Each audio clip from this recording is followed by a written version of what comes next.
Organisation के बारे में।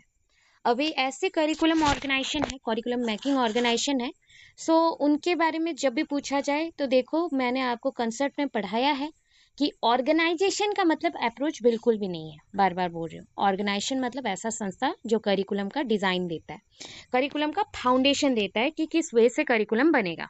ठीक है, तो हमारे पास हमारे बुक में 2-3 टाइप के करिकुलम फ्रेमवर्क्स हैं। तो जैसे कि 3 टाइप के दिए गए हैं आपके बुक में, और एक बुक में आप लोगों के बुक में मेंशन है NCF-SE ऑल्सो। तो मुझे बता दो NCF का क्या फुल फॉर्म है? What is the full form of NCF?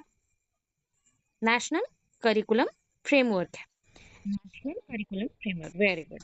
वैसे ही आता है आपके पास और भी दो NCF आते हैं। ठीक है, और भी 2 NCF प्रेजेंट है। कौन से 2 NCF प्रेजेंट है? देखो, एक होता है NCF-TE, एक होता है आपका NCF-SE। ये टीचर्स के लिए होता है, टीचर्स के लिए, and it is for secondary education. Secondary education के लिए होता है, सेकेंडरी एजुकेशन। जो आपका पहला आया था और एक NCF, ठीक है, नेशनल करिकुलम फ्रेमवर्क, ये आपका क्लास 1 मतलब एलिमेंटरी, अब मान लेते प्राइमरी प्लस सेकेंडरी दोनों के लिए था। आप बोलोगे मैम क्या NCF हायर लेवल का नहीं सोचता है? ना, उसके लिए आपके पास UGC है। ठीक है, तो आपको वो नहीं सोचना है, हमें बस स्कूल लेवल तक का सेकेंडरी एजुकेशन, प्राइमरी एजुकेशन और elementary education system and teacher education का डेवलपमेंट करवाना है। For better future of the child we need efficient teacher. ठीक है, efficient teacher who taught our children or taught the society with the specific methods and strategies जो कि उसको beneficial दे। ठीक है, which is beneficial for the child, every child। तो हमारे पास दोनों ही क्वेश्चंस है, बट किसी के बुक में एक दिया गया है NCF-T और किसी के बुक में NCF-SE दिया गया है। तो जिनका NCF-TE है पहले उससे कंप्लीट करते हैं, फिर NCF देखेंगे, फिर उसके बाद Andhra Pradesh state curriculum framework पढ़ेंगे। ठीक है, Andhra Pradesh state curriculum framework भी पढ़ेंगे। अब देखो क्या बोल रहा है NCF-TE में, ये क्वेश्चन क्या है ना, while discussing about curriculum right about teacher education, ये क्वेश्चन बन सकता है। फिर पूछ सकता है कि राइट अबाउट टीचर प्रोफेशनलिज्म। देखो क्वेश्चन कितने टाइप के आ सकते हैं, आपको घुमा फिरा के देगा और आप वहां पे टीचर्स के बारे में लिख के आओगे, टीचर के बारे में नहीं लिखना है। ठीक है, टीचर करिकुलम के बारे में लिखना है, टीचर एजुकेशन के बारे में लिखना है, टीचर प्रोफेशनलिज्म और teacher orientation, pre service teaching और in service teaching, pre service teaching और इन सर्विस टीचिंग, इसके बारे में लिखना है। या फिर आपको करिकुलम ऑर्गेनाइजेशन के बारे में लिखना है, करिकुलम ऑर्गेनाइजेशन के बारे में लिखना है, तब आपका आंसर ये होगा। ठीक है, तब आपका आंसर ये होगा। सो चलो क्या लिखना है, इंट्रोडक्शन देना है पहले, किस चीज का इंट्रोडक्शन दे ना, NCF-TE होता क्या है इसका फुल फॉर्म लिख देते हैं। पहले तो NCF का फुल फॉर्म था नेशनल करिकुलम फ्रेमवर्क। NCF का फुल फॉर्म क्या है? National curriculum framework for teacher education, for teacher education. NCF-TE 2009 में आया था, तो हम बोल देते हैं कि ये किस पे बेस करता है, थोड़ा सा एक basic story. So that is based on NCF 2005 and RTE 2009. ठीक है, Right to Education 2009 and NCF National Curriculum Framework 2005. So NCF-TE 2009 में आया in an attempt to improve teacher education. ये क्यों आया ना, टीचर एजुकेशन को इम्प्रूव करने के लिए आया। टीचर एजुकेशन को हम इम्प्रूव करना चाहते थे। ठीक है, कि we want ideal teachers for our children, कि वो एक आदर्शवादी टीचर बने। ठीक है, एंड मोटिवेटेड टीचर है, ना कि ऐसा लिथार्जिक जोन पे रहे कि नहीं मुझे नहीं पढ़ाना, मेरे को मन नहीं है, ऐसा नहीं। लिथार्जिक नहीं होना चाहिए। अगर छोटे बच्चे हैं, अप टू +2 तक के बच्चों को आप पढ़ा रहे हो, तो आपको बहुत ज्यादा मोटिवेटेड रहना पड़ेगा, ताकि आपका मोटिवेशन देख के वो इंस्पायर्ड हो जाए, वो ऐसे ही एक्टिवेटेड रहे आपके साथ। ठीक है, तो इसलिए हमें क्या चाहिए था, एक बहुत अच्छा करिकुलम फ्रेमवर्क चाहिए था, जो कि NCF-TE है। ठीक है, national curriculum framework for teacher education है।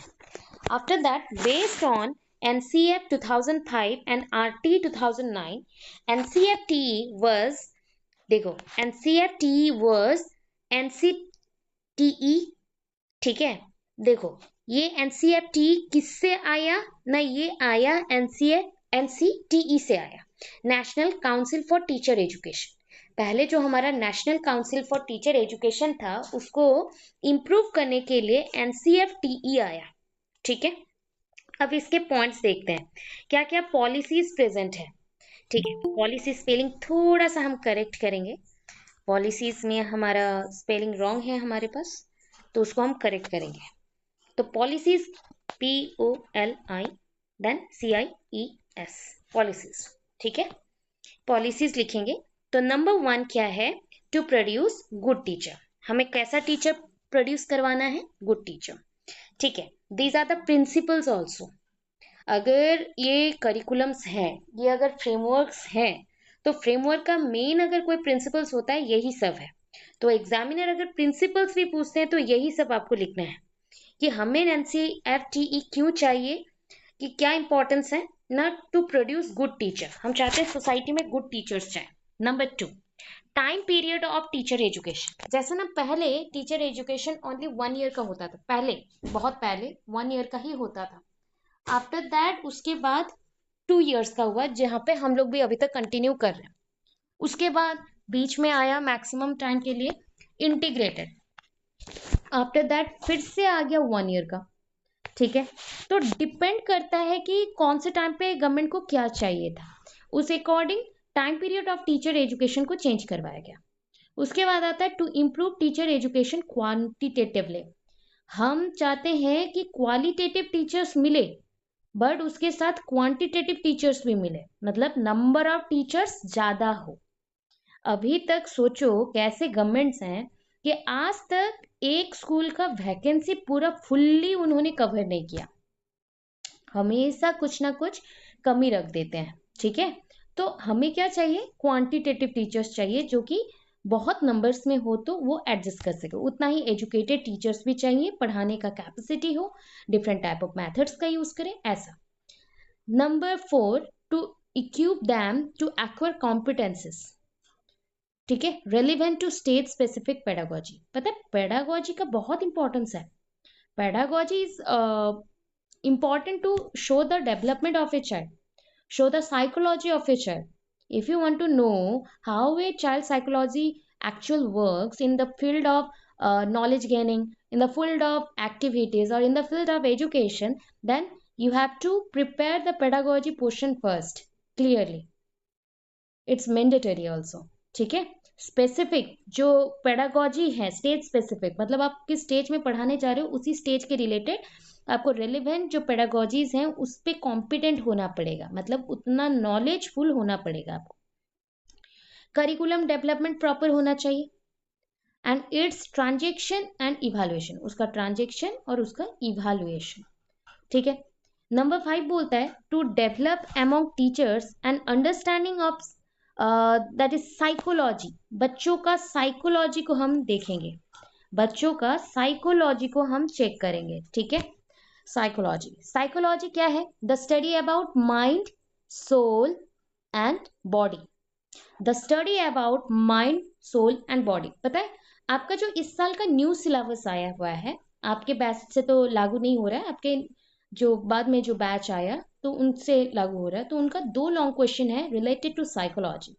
First one is what is psychology, second one is what is educational psychology, need of educational psychology, methods of educational psychology, and ये आपके लिए भी बहुत इंपॉर्टेंट है, ठीक है। ये 2 क्वेश्चन आप लोगों के लिए भी बहुत इंपॉर्टेंट है, तो मैं ना एक काम कर रही हूँ कि वो 2 क्वेश्चंस को आपको ऐसे डायरेक्टली उनके साथ पढ़ा दूंगी, एक बार आप लोग एग्जाम्स दे के पहले आ जाओ, अब नहीं पढ़ाती हूँ, उनको छोड़ देती हूँ, जब आप लोग आ जाओगे एग्जाम से उस टाइम एक दिन पढ़ा दूंगी, बिकॉज ये फर्दर आपके एग्जाम्स में चाहिए, ठीक है, आपके जो जॉब वाले एग्जाम्स में चाहिए। तो साइकोलॉजी क्या होता है, study about mind, soul and body, ठीक है, माइंड सोल एंड बॉडी। अच्छा मुझे बताओ, इससे कौन सा कंसेप्ट आपको याद आता है? कौन सा कंसेप्ट याद आया है पेडागोजी का? माइंड सोल बॉडी, थोड़ा रिलेट करो, आपको पता चल जाएगा। माइंड सोल बॉडी, कौन सा कंसेप्ट याद आया? कोई बोल सकता है? माइंड रिलेटेड डोमेन क्या है? राइट राइट, पकड़ लिए, फटाफट पकड़ लिए, ब्लूम्स टेक्सोनॉमी। हाँ, माइंड रिलेटेड डोमेन क्या है? माइंड रिलेटेड डोमेन है कॉग्निटिव डोमेन। ठीक है, माइंड को हम कॉग्निशन पॉइंट पे रख सकते हैं, अंडरस्टैंडिंग, एनालिसिस, ऐसा। ठीक है, वहीं पे अगर मैं बॉडी का बात करूं तो बॉडी एक्टिवेट होता है माइंड जब आपका फुल्ली मैच्योर होगा, और माइंड आपको सेंसेस के थ्रू बोलेगा कि हाँ तू चल सकता है भाई, तू आगे चल, एक्टिवेट हो जा, फंक्शन करो, आगे बढ़ो। तो वो क्या करेगा, कौन सा डोमेन आएगा उससे रिलेटेड? साइकोमोटर। अभी सोचो, सोल को क्या कर सकते हो? क्या हम सोल को टच कर सकते हैं? नो, ओनली क्या कर सकते हैं? फील। अगर फील आया, इमोशन आया, फीलिंग आया, तो कौन सा डोमेन होगा? Which one? Effective, effective domain. समझे ना? तो साइकोलॉजी में ब्लूम्स टेक्सोनॉमी का नाम बहुत बड़ा है। तो एनसीएफटी, जैसे मैंने अभी रियलाइज किया, मैंने नहीं पढ़ा है साइकोलॉजी का, इतना डिटेल नहीं पढ़ा, अभी आपको पढ़ाते हुए याद आया, माइंड सोल और बॉडी बोल रहा है, ये तो लिंक्ड अप है हमारे पेडागोजी में, वो आ गया। ठीक है, अभी सोचो, वही चीज बोल रहा है कि to develop among teachers, teachers के अंदर हमें डेवलप करना है एन अंडरस्टैंडिंग ऑफ साइकोलॉजी, कि साइकोलॉजी होता क्या है, किसका साइकोलॉजी? बच्चों का साइकोलॉजी।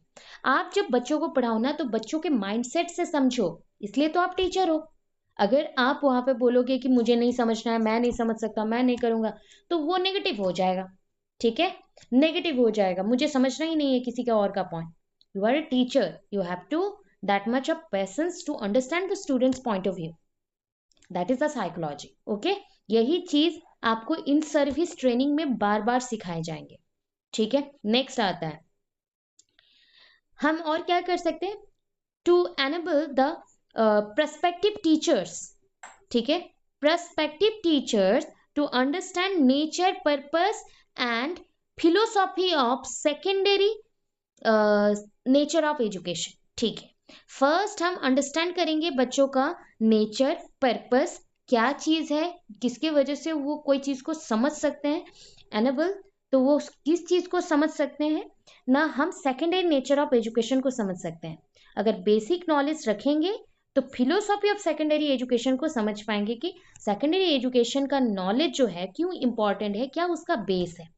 ठीक है, नेक्स्ट आता है, to enable them to make pedagogical analysis of the subject what they are to be or to teach at the secondary stage। देखो, और टीचर्स को क्या बताया जाता है ना, पेडागोजिकल एनालिसिस क्या है। आप लोगों को फर्स्ट ईयर में एक चीज पढ़ा के आई थी, जहां जहां मैं गई थी वहां तो मैंने पढ़ाया था, प्लस ऑनलाइन पढ़ा दिया था सबको। तो वो होता है कि क्वेश्चन पेपर बनाना, कैसा क्वेश्चन पेपर बनाया जाता है, और कैसे क्वेश्चन पेपर के लिए 4 पार्ट मेंशन होते हैं, 4 पिलर्स रहते हैं। पहला पिलर क्या था ना, कोई भी टॉपिक हो उसको समझ के 2 पार्ट में डिवाइड करना होता है, major and minor. Second point पे ये था कि बच्चों का एंट्री बिहेवियर क्या है। थर्ड पार्ट ये था कि बच्चों के लिए कौन सा मटेरियल्स एंड कौन से टीएलएमसीयूज होंगे, एंड फोर्थ पॉइंट ये था इवैल्यूएशन। ठीक है, इसी को पेडागोजिकल एनालिसिस बोलते हैं। In pedagogical analysis we mention 4 parts और 4 पिलर्स। ठीक है, सब्जेक्ट को उस रेंज से पढ़ा जाता है, एंड आफ्टर दैट टीचर्स जब सेकेंडरी स्टेज में उसी को पढ़ाने जाते हैं प्रॉपर वे से, तो उसी अकॉर्डिंग पढ़ाते हैं, तो डिटेल्ड होता है। Next, to develop skills for guidance and counselling. जब आप बच्चों को पढ़ाते हो ना तो counselling also needed. So if feel that, एक एग्जाम्पल देती हूँ कि एक बच्चा बहुत ही ज्यादा डिस्टर्ब्ड है, तो एज ए टीचर आपको उसे नॉर्मलाइज करना है। कैसे करेंगे आप? अगर एक बच्चा प्रॉब्लम में है तो आपको पहले उस लेवल में जाके उसको डायग्नोज करना पड़ेगा एज ए फ्रेंड। उसको समझो, उसको ट्राई करो कि क्या है उसके अंदर प्रॉब्लम, और जब प्रॉब्लम समझ जाए, ओनली अगर हम गाइड करते हैं तो that is called guidance. But जब बच्चे का प्रॉब्लम समझ के उसका हम सल्यूशन देने को ट्राई करते हैं, दैट इज कॉल्ड काउंसलिंग। किसी प्रॉब्लम्स को पता करके बस गाइड थोड़ा कर देना और छोड़ देना कि बच्चा खुद से सॉल्व करेगा, वो गाइडेंस है। बट काउंसलिंग का पॉइंट ये होता है कि बच्चे के अंदर क्या क्या प्रॉब्लम्स है वो भी जाना, बच्चे को क्या पसंद है वो भी जाना, और उसके बेसिस से बच्चे के लिए सुइटेबल क्या चीज़ है, क्या एनवायरनमेंट है, क्या करियर सूट करेगा, क्या इंपॉर्टेंट है वो भी बता देना। वो होता है काउंसलिंग। ठीक है, वो काउंसलिंग है। सो उसके बाद आता है to enable them to foster creative thinking. हम चाहते हैं हमारे बच्चों के अंदर क्रिएटिव थिंकिंग डेवलप हो जाए। Among students for reconstruction of knowledge, knowledge का पुनः निर्माण के लिए बच्चों को हम फोस्टरिंग करेंगे, मतलब बच्चों के अंदर क्रिएटिविटी को फोस्टरिंग करेंगे कि आगे लेके जाओ। फिर नेक्स्ट आता है फीचर्स ऑफ एनसीईआरटी। क्या फीचर्स है? Social and personal needs of children, बच्चों का सोशल एंड पर्सनल नीड्स क्या है वो जानना, social and personal needs of children. फिर देखो emerging needs of the student, बच्चों का इमर्जिंग नीड्स क्या है, मतलब देखो एक नीड होता है जो सोसाइटी के वजह से और अपने बॉडी में चेंजेस होने के वजह से वो फेस कर रहा है, और एक नीड ऐसा भी होता है जैसे जैसे वो बड़ा होते जाता है सोसाइटी में एडजस्ट करता है तो एक एक प्रॉब्लम उसके सामने आते हैं, उसका सल्यूशन देना। फिर फ्लेक्सिबिलिटी भी प्रोवाइड करना है कि बच्चे के अंदर क्या होना चाहिए ना, फ्लेक्सिबिलिटी होना चाहिए। अब 2 पॉइंट पे मैं तो समझा रही हूँ। एक है पहला चीज कि प्री सर्विस हो इन सर्विस हो दोनों को आपको समझना पड़ेगा। तो प्री सर्विस बोलता है क्या है, प्री सर्विस टीचर एजुकेशन ना, teaching is a profession and teacher education is a process of profession preparation of teachers. देखो टीचिंग एक प्रोफेशन है एंड टीचर एजुकेशन को चूज करते हैं, मतलब हम जब पढ़ाई पढ़ते हैं, आप लोग जो पढ़ रहे हो ना, ये प्रोफेशनल प्रिपरेशन के लिए पढ़ रहे हो। You are not a student actually, you are a trainee, you are not a student, you are a trainee because you need some course and that course is teacher education course and you completed it, after that you are eligible for teaching profession। ठीक है, pre service teacher education is the education and training provided to the student teacher before they have undertaken any teaching job। जब कोई भी person teaching job में जाता है उससे पहले बहुत सारा तैयारी रहता है। ठीक है, एजुकेशन ट्रेनिंग दोनों टाइप का रहता है, और उसके साथ आप लोग जैसे जाओगे कोई स्कूल एंड वहाँ पे जाके इंटरव्यू दोगे, तो दैट इज़ द पॉइंट कि यहाँ पे भी वैसा ही सिस्टम किया जाएगा जिससे आपको जॉब लग जाए, और जॉब के बाद आप जो जो स्टेप्स को फॉलो करोगे यहाँ से आप सीख के गए हो। ठीक है, next during the pre-service education program teacher trainee will learn how to use their knowledge to formulate lesson plan to teach their class। तो हम लोग जो प्री सर्विस प्रोग्राम में समझते हैं, तो प्री सर्विस प्रोग्राम में हम ये भी समझते हैं कि हमारे नॉलेज को यूज करके कैसे हम लेसन प्लान्स प्रिपेयर करें बच्चों को क्लासरूम में टीचिंग देने के लिए। फिर देखो कॉमन टॉपिक्स जैसे classroom management, lesson plan, professional development, ये भी चाहिए। अब हो गया ना, आपके माइंड में एक डाउट जरूर आना चाहिए, मैंने ना टॉपिक में प्री सर्विस लिख के बता दिया, आप क्या करना pre service slash in service कर देना, क्योंकि दोनों में मैक्सिमम सारे पॉइंट सेम होंगे, pre service versus in service, और आप ऐसा लिखो pre service and in service, ऐसा कर सकते हो। अब प्री सर्विस में पॉइंट होता है कि हम जॉब से पहले का तैयारी करें, इन सर्विस में होता है कि जॉब के दौरान भी हम बच्चों के लिए इतना कुछ सोच रहे हैं। तो जैसे हो गया कॉमन टॉपिक्स जिसके ऊपर नॉलेज होना चाहिए, classroom management, lesson plans and professional development. आपका प्रोफेशनल डेवलपमेंट कैसे होगा, a major force during such educational program, major MAJOR, तो major force during such education program, ऐसे टाइप के एजुकेशन प्रोग्राम जब होते हैं, are the practicum where the pre service teachers are placed within a school setting program. तो major force जो है जो कि प्री सर्विस में किया जाता है वो होता है प्रैक्टिकल एग्जाम, जो आप लोग भी देने जाएंगे। पहले स्कूल सेटिंग प्रोग्राम में आप एंटर करेंगे, आफ्टर दैट वहाँ पे पढ़ाएंगे। ठीक है, उनके प्रॉब्लम समझेंगे। Pre service teacher will be given opportunities to develop skills through lesson plans. तो lesson plans के through क्या करेंगे, प्री सर्विस टीचर अपॉर्चुनिटीज देंगे, टीचिंग लेसन्स बताएंगे, क्लासरूम मैनेजमेंट कैसे करना है वो भी बताएंगे.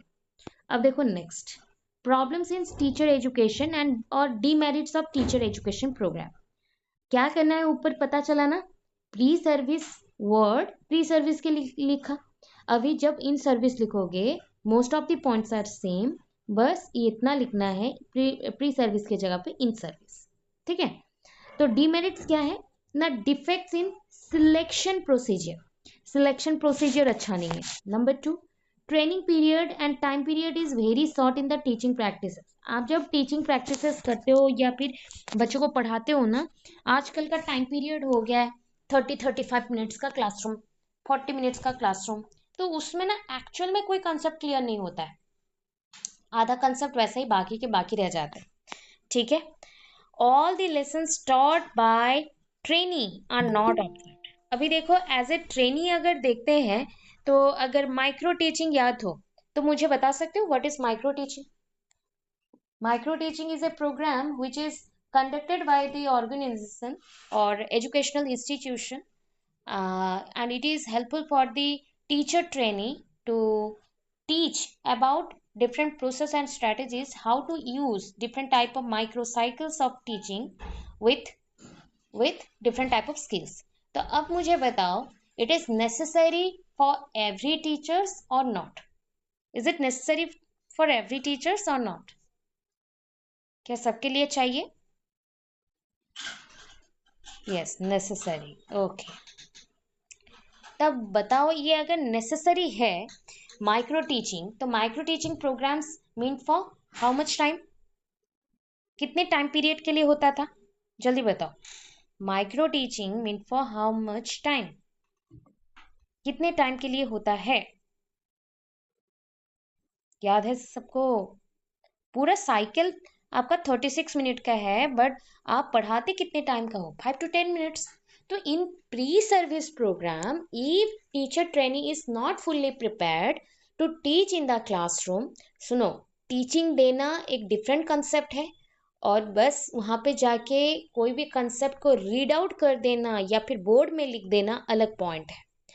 Teaching is a profession in which you can use more than one kind of skill to teach the tots और teach the pupils. बच्चों को पढ़ाने के लिए आप बहुत सारे टाइप्स का यूज करते हैं, जो कि अगर प्री सर्विस में आपने ये चीज नहीं सीखा तो आपको इन सर्विस में फिर से डाला जाता है. जब आप लोग स्कूल जाओगे या फिर स्कूल ज्वाइन कर लोगे तो छोटे छोटे आपको प्रोग्राम्स दिए जाते हैं, जिसके थ्रू अगर आपका स्किल इंप्रूवमेंट करना है तो वहाँ पे स्किल इंप्रूवमेंट किया जाएगा.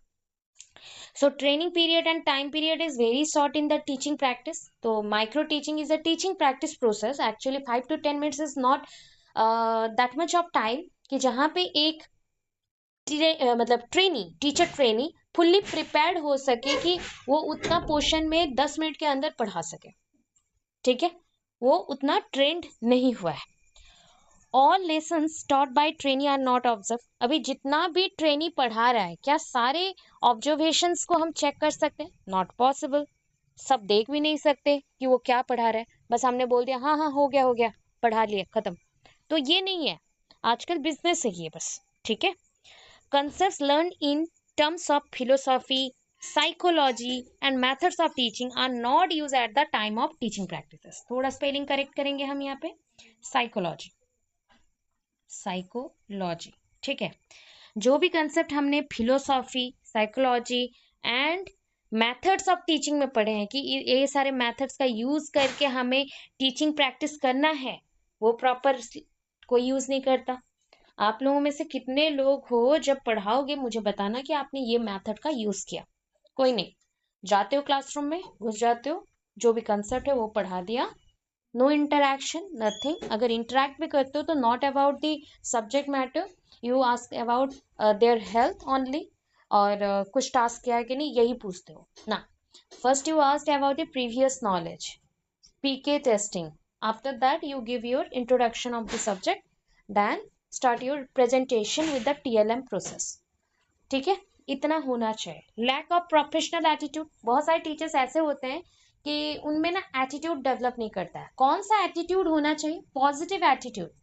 एटीट्यूड इज समथिंग, एक बिहेवियरल टर्म्स में हम लोग यूज करें, which is ideal for the student in the classroom, जो कि उनके लिए आदर्श होना चाहिए, जिसे देख के वो भी फील करे कि हमें ऐसा टीचर बनना है। ठीक है, वो लैकिंग होता है हमारे आज के टीचर्स में। Next, lack of motivation. Obvious, most of the teachers are not motivated. Academic background भी वेल डिजर्व होने के बाद भी टीचिंग प्रोफेशन में वो प्रॉपरली पढ़ा नहीं पाते, और ऐसे भी होते हैं बहुत जगह पे करप्शन के बेसिस पे, प्रोफेशनल पॉइंट पे वो वीक होने के बाद भी उनको जॉब मिल जाता है। 30% of teacher education institute lack basic infrastructure. पता है, मतलब 30% टीचर एजुकेशन जो इंस्टीट्यूट है अभी तक, जैसे आपके डिफरेंट इंस्टीट्यूट जहाँ पे पढ़ाई होता है टीचर एजुकेशन के ऊपर, तो वो इंफ्रास्ट्रक्चर ही प्रॉपर नहीं है। Next, problems of unemployment. Teacher बन गए हैं बट अनएम्प्लॉयमेंट है, मतलब आप लोगों को जॉब नहीं मिला, जॉब ढूंढते जा रहे हो, साल साल भर बीत जा रहा है, फिर भी कुछ नहीं हो रहा है। ये एक पॉइंट है। कंक्लूजन में देखो क्या है, NCFTE 2009 promises to translate vision into reality। वो चाहता है कि जो उसका नजरिया है, जिस पॉइंट पे उन्होंने कंसेप्ट बनाया है, उसको रियलिटी में कन्वर्ट कर दे। Prepare humanistic and reflective teachers. वो ऐसे टीचर्स बनाना चाहते हैं जो कि ह्यूमनिस्टिक हो, इंसानियत जिसमें भरा हुआ हो, जो लोगों के बारे में सोचे और एक्चुअल में पढ़ाए। प्लस रिफ्लेक्टिव टीचर्स भी हो। रिफ्लेक्टिव टीचर्स, ये कंसेप्ट किसने दिया था? एनीवन? अच्छा मुझे बता दो, एक क्वेश्चन है, छोटा सा क्वेश्चन है, आप लोगों ने टीचिंग पढ़ा था? व्हाट इज टीचिंग पढ़ा था? What is teaching? I think in second semester. Yes ma'am. तो मेरा क्वेश्चन है, how many levels are present in a teaching? How many levels, not stages, I am asking about levels. मैं stages नहीं बोल रही हूँ जहाँ पे आपका माइंड आता pre active, post active, interactive, वो नहीं पूछ रही हूँ मैं। I am asking about levels. तो मुझे बोल सकते हो कि how many levels are there in teaching? बच्चों के साइड से होगा। There are 3 levels, okay. Namely क्या क्या है? नंबर 1, थोड़ा बोलो, मैं बोल दे रही हूँ, जल्दी बोलो। मेमोरी लेवल, ओके, चलो रिमेंबर है। Then memory level, then understanding level, and last one is the reflective level. Reflective level, okay. So memory level, ठीक है, ये जो 3 लेवल्स है ना, ये जो कंसेप्ट है कि memory level, reflective level and understanding level, ये 3 लेवल का पूरा कंसेप्ट किसने दिया था? मॉरिसन ने। मॉरिसन, मॉरिसन ने दिया था, ठीक है। बट डिटेल्ड वे से इन्होंने अंडरस्टैंडिंग लेवल के बारे में बताया, अंडरस्टैंडिंग लेवल के बारे में बताया, ठीक है। रिफ्लेक्टिव लेवल के बारे में कौन बताया ना? रिफ्लेक्टिव लेवल के बारे में हुंट बताए, हुंट, HUNT, हुंट, ठीक है। उन्होंने रिफ्लेक्टिव लेवल के बारे में बताया। मेमोरी लेवल के बारे में किसने बताया? तो मेमोरी लेवल के लिए एक पर्सन थे जो कि हमारे एजुकेशनिस्ट ही हैं, आई थिंक एडम होगा, तो वो मैं क्लियर आपको कर दूंगी और भी ज़्यादा अच्छे से। बट पूरा होल कंसेप्ट अगर देखा जाए, मेमोरी लेवल को इतना ज़्यादा यूज़ नहीं किया जाता because it is based on road learning, रट्टा मार के पढ़ना। बट जिस पे ज़्यादा हम फोकस करते हैं वो है मॉरिसन का concept, understanding level and reflective level, जो कि हुंट का है। तो यहाँ पे बोल रहे हैं कि हमें ऐसा टीचर चाहिए जो रिफ्लेक्टिव टीचिंग दे।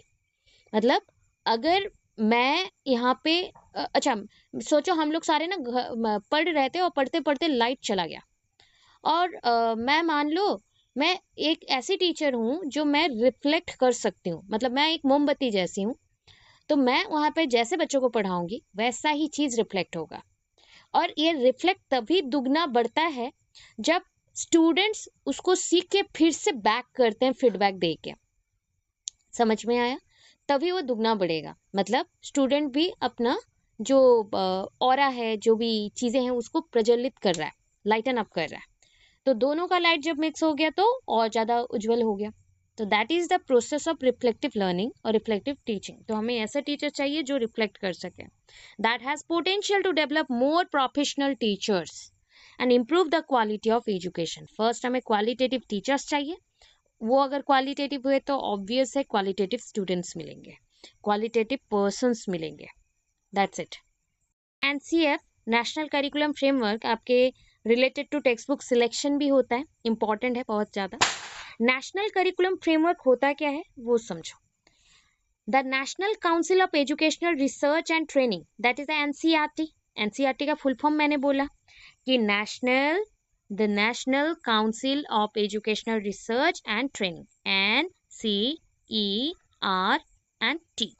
ठीक है, NCERT has to advise and assist the government of India in formulating and implementing policies and programs in field of education। ये क्यों बना था ना, ये एडवाइस एंड असिस्ट करने के लिए, गाइडेंस असिस्टेंस प्रोवाइड करने के लिए गवर्नमेंट ऑफ इंडिया को, कि जिसके थ्रू वो बना सके, फॉर्मुलेट कर सके एंड इम्प्लीमेंट कर सके। मैंने जो नियम बनाए उसको मैं अप्लाई भी करके देखूंगी। Implementing policies and programmes in the field of education, field of education के लिए। द प्रेजेंट करिकुलम फ्रेमवर्क, ये जो अभी का करिकुलम फ्रेमवर्क है, ये क्या बोलता है ना, framework encompasses all the stages of school education. जितने भी स्कूल एजुकेशन प्रोग्राम्स हैं, मतलब आपके सराउंडिंग में आपको चाहिए एलिमेंटरी एजुकेशन, आपको चाहिए जैसे हो गया secondary education, higher secondary education, तो जितने भी टाइप का स्टेजेस हैं स्कूल एजुकेशन में, pre primary to the higher secondary, उसके लिए आपको करिकुलम फ्रेमवर्क करना है। And it is produced by NCERT. Almost all the sections of India, almost all the section of Indian society have directly or indirectly contributed to the development of the present curriculum framework। Almost जितने भी sections हैं India के, Indian society के, directly हो indirectly हो, उसमें contribute करता है कि आज का करिकुलम फ्रेमवर्क अच्छा बने, ठीक है, डेवलपमेंट हो करिकुलम फ्रेमवर्क का। अब देखो जैसे नंबर 1 में चले जाते हैं फर्स्ट, तो हमें थोड़ा सा रिव्यू पहले देना पड़ेगा कि पहले क्या सिस्टम था, उसके रिव्यू के अकॉर्डिंग ही हम देंगे। तो हम अभी का कंसेप्ट बता रहे हैं, फिर पुराने कंसेप्ट थोड़ा बताएंगे, उसके बाद आगे जाएंगे। So that is the Indian education review, July 2008, July 2008 मतलब 2008 ईयर का जुलाई का मंथ का ये कंसेप्ट था। क्या है उसके पॉइंट ऑफ व्यू ना, linking school with child's experience. School को ऐसा बनाओ जो बच्चों के एक्सपीरियंस के साथ जुड़े, बच्चे को जो नॉलेज है, जो एक्सपीरियंस है, उसके साथ ये जुड़े, ऐसा पॉइंट ऑफ व्यू बनाओ। स्कूल का ऐसा नॉलेज प्रोवाइड करो, ठीक है, मतलब स्कूल का नॉलेज ऐसा होना चाहिए कि बच्चों को जो बेसिक सा चीजें पता है उसके साथ वो जुड़ के आगे चले। Number B, discourage rote learning, रट्टा मार सिस्टम को हटाना है। सो रट के पढ़ना, मेमोराइज करना, उसको हटाना है। Number C, broadening the scope of classroom learning, हम ब्रॉडनिंग करेंगे मतलब बढ़ाएंगे स्कोप ऑफ क्लासरूम लर्निंग को, ठीक है, क्लासरूम लर्निंग को। Number D, flexible examination system, examination system को बहुत रिजिड और हार्ड ना करके फ्लेक्सिबिलिटी प्रोवाइड किया जाए। नंबर ई, डेवलपिंग ये पार्टिसिपेटरी आइडेंटिटी, हम डेवलप करेंगे कि पार्टिसिपेटरी आइडेंटिटी सब में रहे, मतलब ऐसा परिचय हो कि सारे लोग एक्टिव पार्टिसिपेंट हैं, सब जुड़ सकते हैं, सब बोल सकते हैं, सबका अधिकार है, सब कर सकते हैं। So none of this recommendations are new, ये कुछ मैंने जो भी पॉइंट्स बोले ये कुछ भी न्यू नहीं है, पहले हम लोग कर चुके हैं, but endorse by eminent international and national educationalist, मतलब ये जितने भी पॉइंट है बहुत बड़े बड़े एजुकेशनलिस्ट ने, इंटरनेशनल एंड नेशनल एजुकेशनलिस्ट ने बोला हुआ है पहले। नंबर 2 में आते हैं some guidelines related to NEP, कुछ ऐसे गाइडलाइंस भी देते हैं जो एनईपी से जुड़ा हुआ हो। एनईपी 1986, ठीक है, NEP 1986 and revised national policy of programme of action 1992। First point आता है the building a cohesive society, ऐसा सोसाइटी चाहिए जहां पे हम लोग एक दूसरे से जुड़े हुए हों। Building a cohesive society based on pillars of relevance, equity and excellence. तो इसके पिलर्स क्या हैं? रेलिवेंस, सबको मिलेगा, रेलिवेंटली अवेलेबल होगा, सबके पास जाएगा। इक्विटी, समता। Excellence, excellence of knowledge, excellence of working, मतलब उसका स्किलफुल होना, ठीक है। बी में आया integrating indigenous knowledge and recognizing India's contribution to the world civilization. So पूरे वर्ल्ड का सिविलाइजेशन में, मतलब जो भी डेवलप्ड हो रहा है मनुष्य जाति और कल्चर जो भी है उसका बढ़ोतरी में इंटीग्रेट करना है किसको, इंडिजिनस नॉलेज, मतलब अपने एरिया का जो छोटा छोटा नॉलेज है सबको जोड़ो, एंड रिकॉग्नाइजिंग इंडियाज कंट्रीब्यूशन, और याद करो इंडिया का क्या कंट्रीब्यूशन था वर्ल्ड सिविलाइजेशन में। नेक्स्ट है inculcating and nurturing a sense of pride in being in Indian. तो इनकलकेटिंग मतलब डालना है बच्चों के अंदर, हर बच्चे के अंदर ये भाव होना चाहिए कि कैसे वो इंडिया को बचाए, एक इंडियन जैसा काम करे, एक इंडियन जैसा काम करे और बचाए, ऐसा कुछ, ठीक है। Inculcating and nurturing a sense of pride, sense of pride, सबके अंदर प्राइड फीलिंग होना चाहिए कि वो आगे बढ़े, ठीक है, बीइंग एन इंडियन। फिर देखो number D, universalizing elementary education. Elementary education को कंपलसरी कर दो और उसके लिए 4 वर्ड आएंगे, ठीक है। क्या बताओ, यूईई को कंपलसरी और यूनिवर्सलाइज करने के लिए यूनिवर्सल एक वर्ड है, वो तो जुड़ेगा ही, यूनिवर्सल क्या है, यूनिवर्सल एक्सेस, ठीक है, यूनिवर्सल एनरोलमेंट,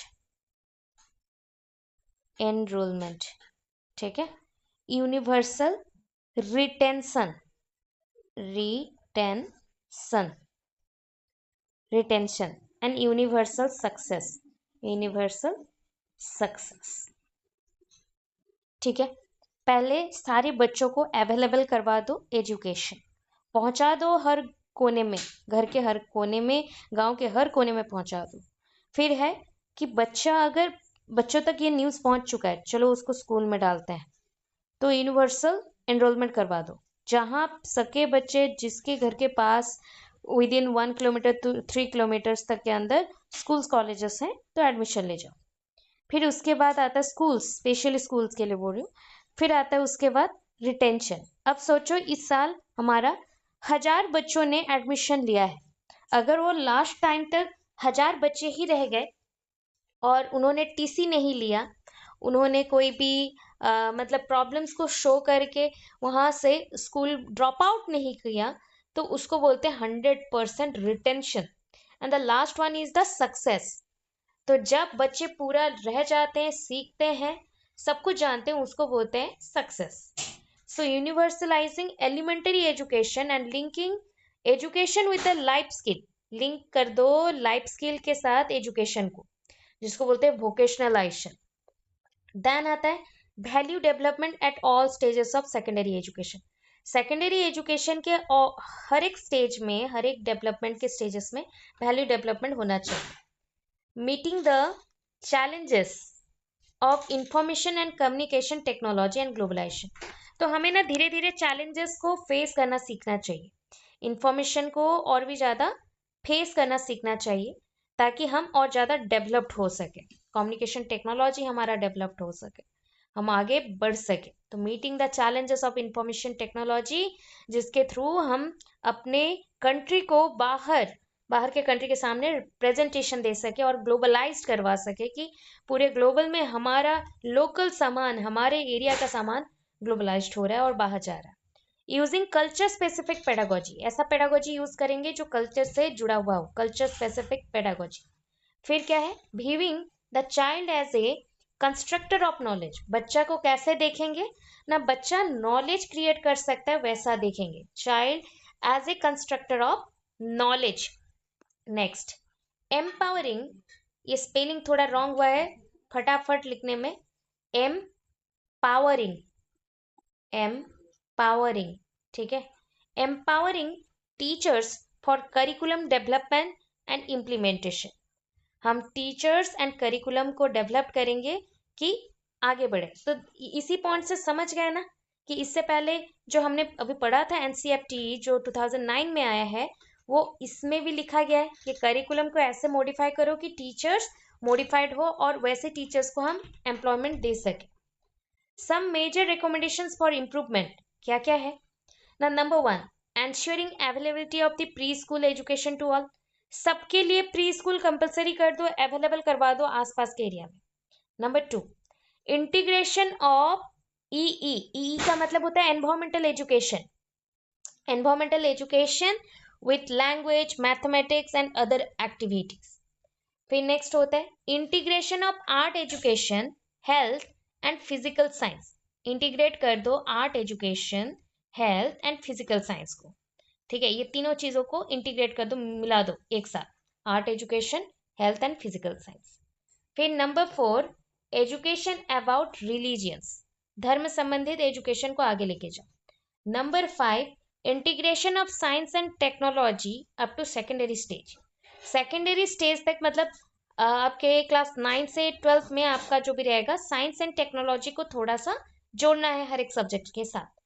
फिर integration of thematic, thematic approach of social science, thematic मतलब थीम बेसिस पढ़ाना। फिर आता है 3 लैंग्वेज फॉर्मूला, हम बच्चों को 3 लैंग्वेज फॉर्मूला के साथ पढ़ाएंगे। Number 8, implementation of semester system, धीरे धीरे सेमेस्टर सिस्टम्स भी आएगा। फिर इंटीग्रेशन ऑफ वोकेशनलाइजेशन और वोकेशनल स्किल्स, आपको धीरे धीरे बहुत सारे प्रैक्टिकल नॉलेज दिए जा रहे हैं उस रिलेटेड, ठीक है, उसको आप यूज करके आगे अर्निंग भी कर सकते हो। Use of different methods of scholastic and को स्कॉलास्टिक एरिया ऑफ लर्निंग, तो स्कॉलास्टिक मतलब होता है स्कूल एंड नॉन स्कूल, और स्कूल में जो भी एक्टिविटीज होते हैं बड़े बड़े एक्टिविटीज, और उससे जुड़े हुए एकेडमिक से जुड़े हुए दूसरे अदर एक्टिविटीज, तो ये जो दोनों चीज है उसको स्कॉलास्टिक एंड नॉन स्कॉलास्टिक बोलते हैं। फिर आता है adoption, adoption of suitable implementation of strategy, तो मैं क्या करूं ना, हम जब एज ए टीचर पढ़ाएं तो डिफरेंट डिफरेंट मेथड्स को यूटिलाइज करके पढ़ाएं, एडॉप्शन इम्प्लीमेंट करके पढ़ाएं कि न्यू वे से कैसे पढ़ाई होता है, कैसे सीखा जाता है, ये सब भी जाने। फिर देखो अभी पूरा ओवरऑल व्यू दे रही हूँ एक last. NEP 1986 proposed the national curriculum framework, हो गया, which include both national system of education and constitution, यहाँ पे संविधान से जुड़े पॉइंट भी हैं और आपके एजुकेशन से जुड़े भी पॉइंट भी हैं। POA Program of Action 1992 elaborated the flexibility and quality of education, POA 1992 इन्होंने elaborate किया है flexibility and quality of education, quality of education कैसे होगा ना, बहुत ही ज्यादा इंपॉर्टेंट वे से होगा, क्वालिटेटिवली मिलेगा। फ्लेक्सिबिलिटी क्या है ना, फ्लेक्सिबल वे से हमें जानना है, नॉर्मल धीरे धीरे वे से जाएंगे। Next, to make the burden free learning, हमें एजुकेशन कैसा बनाना है ना, बर्डन फ्री बनाना है, बर्डन नहीं आएगा, ठीक है। एनसीएफ प्रोपोजेस फॉलोइंग प्रिंसिपल, अगर बर्डन फ्री बनाना है तो क्या क्या रहेगा। Number 1, connecting knowledge to the life, जो भी नॉलेज है उसको आउटसाइड नॉलेज के साथ जोड़ो, मतलब आपको जो ज्ञान दिए रहे हैं उसको बाहर की दुनिया के साथ जोड़ो। फिर avoid rote learning method, rote learning method मतलब रट्टा मार के पढ़ना, उसको अवॉइड करना है। फिर क्या है, enriching the curriculum so that it goes beyond text book, curriculum को भरपूर बना दो, नॉलेज से भरपूर कर दो, जैसे उसके थ्रू जो भी टेक्स्ट बुक आएगा उसमें भी सारे पॉइंट्स पहले से ही मेंशन होंगे, ठीक है। ये जो मैमिंग एग्जामिनेशन मोर फ्लेक्सिबल होता है, तो मैमिंग वाला वर्ड नहीं चाहिए यहाँ पे, ये वाला फॉन्ट लिखना, एग्जामिनेशन, एग्जामिनेशन मोर फ्लेक्सिबल, हमें एग्जामिनेशन में और भी फ्लेक्सिबिलिटी चाहिए। Nurturing the democratic polity of the country, nurturing democratic polity of the country, country के पॉलिटिक्स को भी समझाना है। फिर देखो scarf holding of this subject boundaries, और मतलब मैं बोलती हूँ कि 2 टाइप के वर्ड्स आते हैं, एक है सॉफ्टनिंग, एक होता है स्कार्फ होल्डिंग, तो वो पॉइंट यहाँ पे मेंशन नहीं है बट बता दे रही हूँ। तो ऐसे सब्जेक्ट टीचर्स होंगे जो अपने अपने बच्चों को हेल्प करेंगे उनको जब भी डाउट हो। सॉफ्टनिंग क्या करेंगे, ये एक सब्जेक्ट है, ये दूसरा सब्जेक्ट है, दोनों के बाउंड्रीज को हम मिक्स कर देंगे, तो softening of this subject boundaries so that एक साथ एक दूसरे के साथ जुड़ते हुए आगे चल। Incorporation of traditional skill, traditional skill को इनकॉर्पोरेट करेंगे मतलब जोड़ेंगे लोकल नॉलेज के साथ। Stimulating school environment, school environment को अच्छा बनाएंगे, स्टिमुलेट करेंगे। फिर आएगा teaching science should be based on practical analysis. आपका जो टीचिंग साइंस होगा, science is a practical subject, तो उसमें बहुत ज्यादा प्रैक्टिकल एनालिसिस को डालेंगे। फिर है teaching of social science based on paradigm shift. Teaching of social science ये पैराडिज्म शिफ्ट के थ्रू जाएगा, मतलब धीरे धीरे छोटे से बड़े में जाएगा, क्या चेंजेस आ रहा है, क्या भेदभाव आ रहा है, तो उसके साथ भी आगे बढ़ेगा। ठीक है, marginalisation of ST SC minorities group. फिर लास्ट आया दस सोशल कॉन्टेक्स्ट ऑफ एजुकेशन। इसलिए social context of education in India 10 presents A number of challenges, बहुत सारे चैलेंजेस फेस होते हैं, which may be addressed by the curriculum framework, जो कि एड्रेस किया जाता है करिकुलम फ्रेमवर्क के through, and both in its design as well as implementation. और दोनों को ही इस्तेमाल करते हैं डिजाइन बनाने में और इम्प्लीमेंट करने में। है Andhra Pradesh state curriculum framework, जो नेक्स्ट क्वेश्चन है 2011 में आया है। उसके लिए हम स्टार्ट करें इंट्रोडक्शन पार्ट, और उसमें बोला गया कि the vision of Andhra Pradesh का विजन है कि that all children should receive high quality education. सारे बच्चों को, ईच एंड एवरी बच्चों को हाई क्वालिटी एजुकेशन मिले, and become more responsible citizen, और वो बहुत ज्यादा रेस्पॉन्सिबल सिटीजन्स बने। They should be aware of their environment, वो अपने एनवायरमेंट के लिए अवेयर हो जाए, जो हमारा सराउंडिंग है उसके लिए अवेयर रहे, and think about it critically, और उसके बारे में अच्छे से सोचे भी, think about it critically. Teacher should promote, यहाँ पे टीचर क्या प्रोवाइड कर रहा है ना, teacher should promote skills, provide meaningful teaching learning process. यहाँ पे टीचर क्या प्रोवाइड करना चाहिए ना, वो प्रमोट करेंगे स्किल्स को, स्किल्स, ऐसे स्किल्स जिसके थ्रू वो प्रोवाइड कर सके मीनिंगफुल टीचिंग को। आजकल का टीचिंग कैसा होना चाहिए, मीनिंगफुल होना चाहिए, पर्पसफुल, मीनिंगफुल, ऐसा टीचिंग लर्निंग प्रोसेस होना चाहिए in natural way and friendly environment के साथ, that enable children to express themself freely and ask questions. जब तक बच्चे प्रॉब्लम्स में रहते हैं, जब तक प्रॉब्लम्स में रहते हैं, मतलब अभी बोल देते हैं कि बच्चे ना बहुत ही कंजर्व्ड हो जा रहे हैं, कि वहाँ पे उनके टीचर्स बहुत ही रिजिड है, पढ़ा नहीं पा रहे, या फिर बहुत ही एजेड है तो उनके नेचर को नहीं समझ पा रहे, बहुत ही स्ट्रिक्टली हैंडल करे, तो वहाँ पे प्रॉब्लम्स क्रिएट होता है। या फिर आज का जनरेशन अगर बहुत ज़्यादा ही मतलब एंशियस हो जाए, एंजाइटी डिप्रेशन में रहे, और वैसे टीचर्स बन गए, वो जनरेशन टीचर्स बन गए, तो वो पढ़ाने में स्किल्स यूज़ नहीं करते। तो हमें टीचिंग में मीनिंगफुल टीचिंग लर्निंग प्रोसेस तो डालना है, और ऐसा एनवायरनमेंट बनाना है, इको फ्रेंडली एनवायरनमेंट, जहाँ पे जो बच्चे हैं वो फ्री फील करे कि हाँ मुझे कोई प्रॉब्लम नहीं है, मैं टीचर को क्वेश्चंस कुछ भी पूछ सकता हूँ, मैं खुद को एक्सप्रेस कर सकता हूँ, क्वेश्चन पूछ सकता हूँ। In a world which is becoming increasingly materialistic, आज का जो दुनिया है ये संपूर्ण मैटेरियलिस्टिक हो चुका है, मैटेरियल बेसिस पे हम लोग जी रहे हैं, एंड कॉम्पिटेटिव भी है, बहुत ज़्यादा कॉम्पिटिशन में भिड़ चुके हैं हम लोग। School should become a space for reflection, school ऐसा जगह है जहाँ पे आप रिफ्लेक्ट कर सके, रिफ्लेक्शन, कोऑपरेशन कर सके, कोऑपरेशन ना होगा तो एक साथ हम लोग बड़े नहीं होंगे, एक साथ हम चल नहीं पाएंगे, and promotion of human and ethical values, human मनुष्य का जो भी वैल्यूज है एंड एथिकल वैल्यूज, दोनों ही, मतलब प्रिंसिपल्स के साथ चलना और ह्यूमन वैल्यूज को दिखाना, इंसानियत दिखाना, तो ये दोनों वैल्यूज के साथ वो आगे चलेंगे। अभी देखो क्या बोल रहा है, पर्सपेक्टिव, पर्सपेक्टिव, तो perspective of state curriculum framework, perspective of state curriculum framework. So पहला है एम ऑफ एजुकेशन, क्या है एम ऑफ एजुकेशन, पहला देखो, the primary the primary purpose, मतलब मुख्यतः प्राथमिक पर्पस क्या है एजुकेशन का, to produce rational and responsible citizen, ऐसा हम लोग बनाना चाहते हैं, इंसान बनाना चाहते हैं जो कि जातीय स्तर पे सोचे, पूरे वर्ल्ड के लिए सोचे, सिटीजन ऐसा हो हु कैन अपीयर और अप्रिशिएट देयर हेरिटेज, जो कि अपने हेरिटेज, जो भी बहुत मूल्यवान चीज़ें हैं, जो संपत्ति है हमारे, धरोहर है, उसको बचाए रखें, ठीक है, and agents of social change, और यही जो मनुष्य है और इंसान है और हम हैं, हमसे ही परिवर्तन आता है, सोसाइटी में चेंजेस आते हैं। हम जैसे काम करेंगे उसी के अकॉर्डिंग प्रभाव पड़ेगा, और मिलके अगर ऐसा काम करना शुरू किए तो उसका रिजल्ट ये है कि सोशल चेंज होना शुरू हो जाएगा, सोशल चेंज होना शुरू हो जाएगा। Number 2, curriculum should be prepared at the basis of cognitive sequences.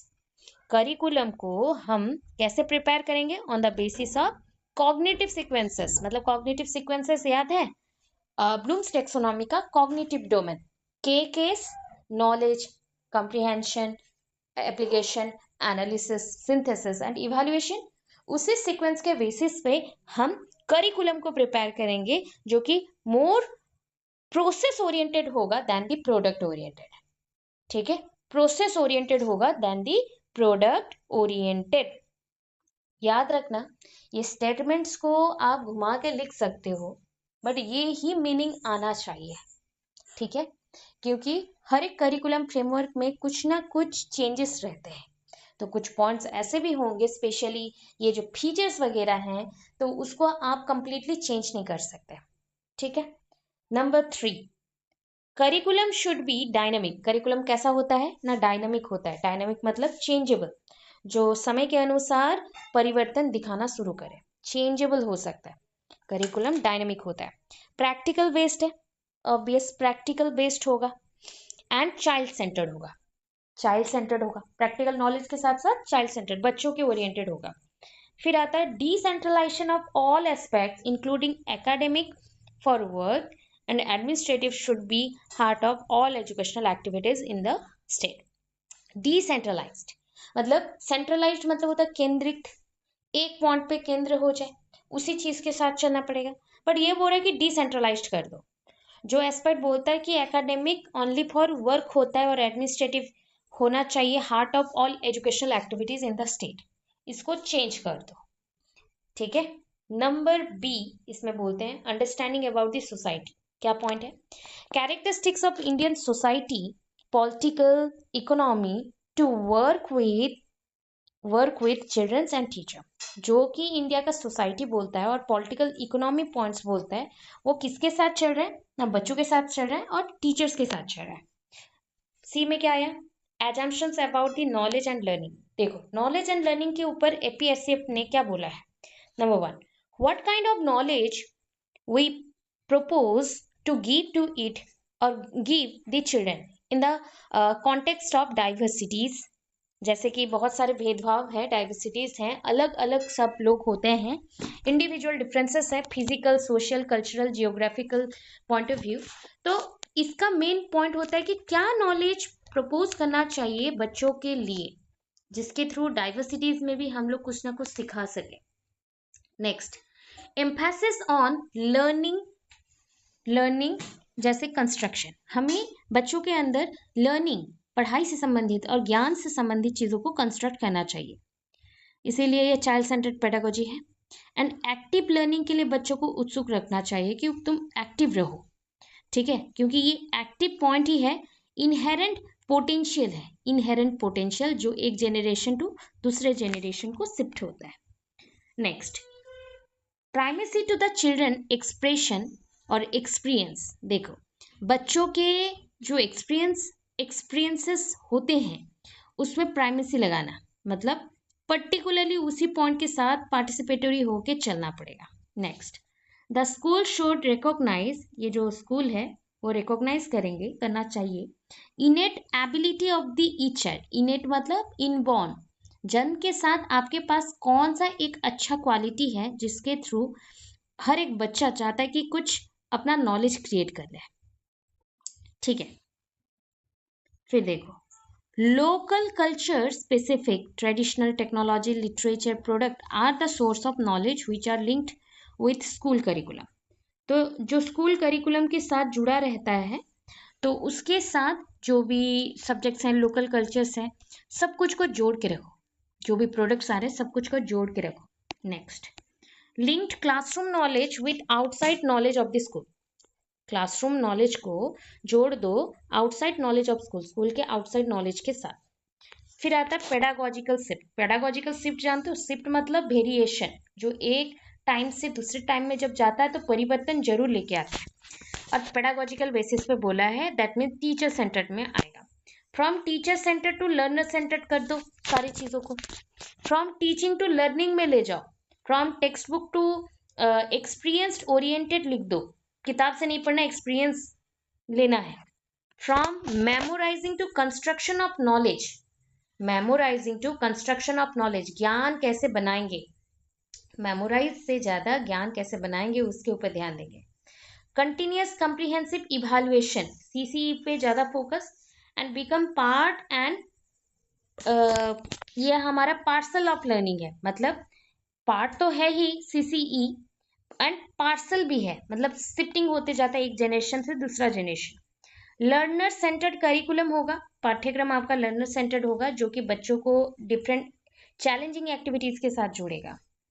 Focus on learning environment, ज्यादा से ज्यादा हम फोकस करेंगे लर्निंग एनवायरनमेंट के ऊपर and outcomes of the learning. Life skills to be reflected in the competencies, जो life skills हैं उसको जोड़ेंगे कॉम्पिटेंसीज के साथ। Number 10, medium of instruction shall be in mother tongue as far as possible at the elementary level. Elementary level पे try करना पड़ेगा कि जितना पॉसिबल हो सके मदर टंग का व्यवहार करें। Multilingual approaches should be applied, multilingual मतलब एक से ज्यादा लैंग्वेज का व्यवहार भी हम क्लासरूम में कर सकते हैं, ये अप्लाइड होगा। प्रमोशन ऑफ थिंकिंग प्रोसेस, आपका जो सोच है उसको, उस प्रोसेस को हम और ज्यादा बढ़ाना चाहेंगे जिससे क्रिटिकल पेडागोजी और अच्छे से हो जाए। ठीक है, और कितना है, और भी 3 पेज है। अब बताओ इतना क्लियर है, पहले बता दो, पहले बता दो इतना क्लियर है, हम क्लियर हैं? Yes ma'am.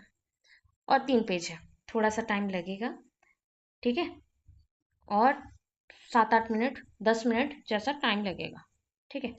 सो थोड़ा सा पेशेंस रख के बैठो, अभी से ऐसे ही पोर्शंस पढ़ने से कंप्लीट होगा, प्लस आगे हम जा पाएंगे, ठीक है। अब देखो यहाँ से चलते हैं, पर्सपेक्टिव टुवर्ड्स टीचर। अब क्या पर्सपेक्टिव है टुवर्ड्स टीचर वो देखते हैं। टीचर कौन है? रिफ्लेक्टिव प्रैक्टिशनर्स हैं, हम लोग रिफ्लेक्ट करते हैं अपने पॉइंट ऑफ व्यू से, क्लासरूम में रिफ्लेक्ट करते हैं, जो जिससे बच्चों का अट्रैक्शन हमारे तरफ आता है, अटेंशन हमारे तरफ आता है, एंड कोलैबोरेटिव लर्नर्स बनते हैं। उनमें से जो अच्छे बच्चे रहेंगे ऑलवेज आपको कुछ भी डाउट होंगे पूछ पूछ के करना शुरू करेंगे, तो रिफ्लेक्टिव प्रैक्टिशनर है, क्योंकि हमने अपने स्टडी के थ्रू वहाँ पे फोकस लगाया, उतना मेहनत लगाया, जिसके थ्रू आपके बच्चे अब सीखना शुरू कर चुके हैं, ठीक है, ऐसा टाइप का फीलिंग्स आना चाहिए। Next, focus on teacher empowerment. Teacher empowerment तो बहुत इंपॉर्टेंट है, फिर टीचिंग स्ट्रैटेजीज को फोकस करना और आगे बढ़ाना अच्छे से। Understanding the nature of the subject, subject का नेचर को हमें अंडरस्टैंड करना चाहिए। फिर teacher role as a facilitator, तो teacher role as a facilitator, teacher कैसे रोल करेंगे? फैसिलिटीज प्रोवाइड करेंगे एंड स्काफ होल्डिंग करेंगे, ठीक है, मतलब बच्चों को अगर कोई जगह पे नीड है तो टीचर आगे जाके उसको हेल्प करके आएंगे, ठीक है। Making classroom environment challenging, classroom environment को ऐसे बनाना है जैसे चैलेंजिंग हो, ठीक है, क्वेश्चनिंग हो, इंटरेक्टिंग हो, फिर उसके साथ डिस्कवरिंग हो, नई नई चीज़ों का खोज हो, डेलिबरेटली कुछ चीज़ों को हमें चाहिए, ऐसा टाइप का हो।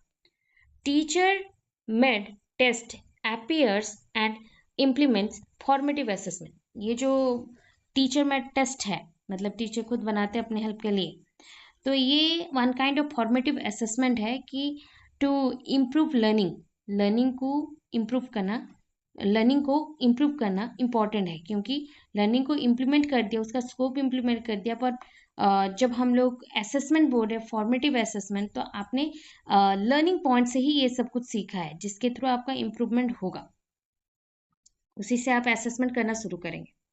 फिर आता है आपका guiding principal for SCF, state curriculum framework, ठीक है, फोकस ऑन चाइल्ड लर्निंग, ठीक है, हम ज़्यादातर लर्निंग बाय डूइंग करेंगे। फिर आया connecting knowledge to the life outside the school, बच्चों का जो भी नॉलेज है अब क्या होगा कि उनके लाइफ से जुड़ा हुआ है, आउटसाइड द स्कूल होना चाहिए, मतलब ऐसा नॉलेज हो जो लोकल टू ग्लोबल हो, मतलब आपका यहाँ से बैठ के हवा आपके बहना चाहिए, कि नहीं हम नॉलेज को जोड़ रहे हैं, तो जो लोग पढ़ने भी नहीं आते और आगे पढ़ेंगे।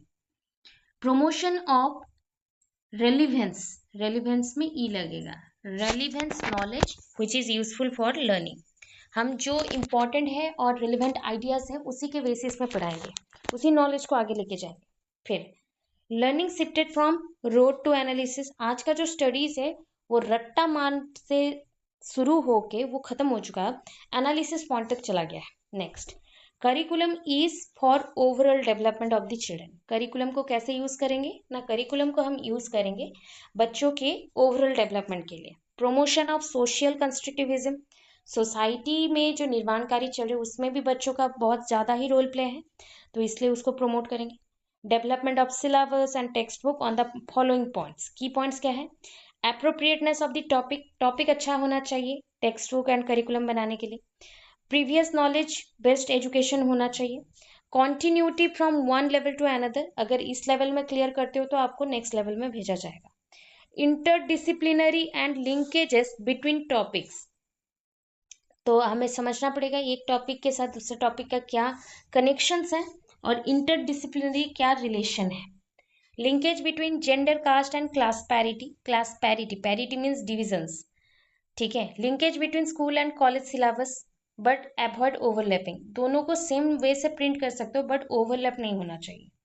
फ्यूचर स्टेप्स क्या क्या है? Number 1, revision of existing textbook, जो टेक्स्ट बुक है पहले से मौजूद है for class 1 and class 2 during 2010 to 2011, इसको रिविजन करना है, रिविजन मतलब मॉडिफाई करना है। Number 2, revision of text book for classes 3, 6, 7 during 2011, ठीक है। 2011 में इसको हमने रिविजन करवाया, टेक्स्ट बुक को मॉडिफाई किया एंड इंट्रोड्यूस किया इन 2012 एंड 13 में, क्लासरूम्स में इंट्रोड्यूस हमने करवा दिया। नेक्स्ट है revision of text book classes 4, 8, 9 during 2012, 2012 में इसको रिवीजन करवाया गया, मतलब मॉडिफाई करवाया गया और क्लासरूम में कैसे डाला गया, कौन से ईयर में, 2013 टू 14 में। फिर नेक्स्ट, डेवलपिंग टीचर्स मैनुअल, जैसे हम लोग होता है ना कोई सामान अप्लायंसेस खरीदते हैं तो मैनुअल कार्ड होता है, तो यहाँ पे टीचर्स हैंडबुक, मैनुअल बुक और माइंड मैप्स ऐसा कुछ भी रहेगा जहाँ पे appropriate teaching learning material supply होंगे, उसके साथ अप्रोप्रिएट टीचिंग लर्निंग मटेरियल भी रहेगा कि कौन से टॉपिक के लिए कैसा यूज करना है, क्या यूज करना है, वो सभी। बुक्स आर प्रिपेयर्ड बाय, जो भी, क्योंकि ये स्टेट है, स्टेट करिकुलम फ्रेमवर्क है, तो उससे बेसिस पे SCRT आएगा। Books are prepared by SCRT with the help of NCERT, RIE मतलब regional institute of education Mysore, Bangalore and Homi Bhabha centre for science education and other central universities and state universities, ये सब help करते हैं बुक्स बनाने के लिए, ठीक है। इसका कंसेप्ट अगर नोट्स चाहिए वो भी दे दूंगी, बट बहुत बड़ा है वहाँ पे, इसलिए यहाँ पे छोटा करके दिया है, ठीक है। ये जो 3 टॉपिक आज पढ़ा, ये तीनों टॉपिक का एक साथ वीडियो आपके यूट्यूब में आ जाएगा, उसे मैं भेज दूंगी अपलोड करके, मॉर्निंग तक आप लोग फिर से रिवाइज करके पढ़ लेना। कंपलसरी पॉइंट पे बोल रही हूँ, जो जो पढ़ा रही हूँ पढ़ लो, और भी कुछ टॉपिक्स है वो भी कंपलसरीली खत्म कर लो, उसके बाद इंडिविजुअली किसका क्या डाउट है आप पूछ सकते हो, ठीक है। अब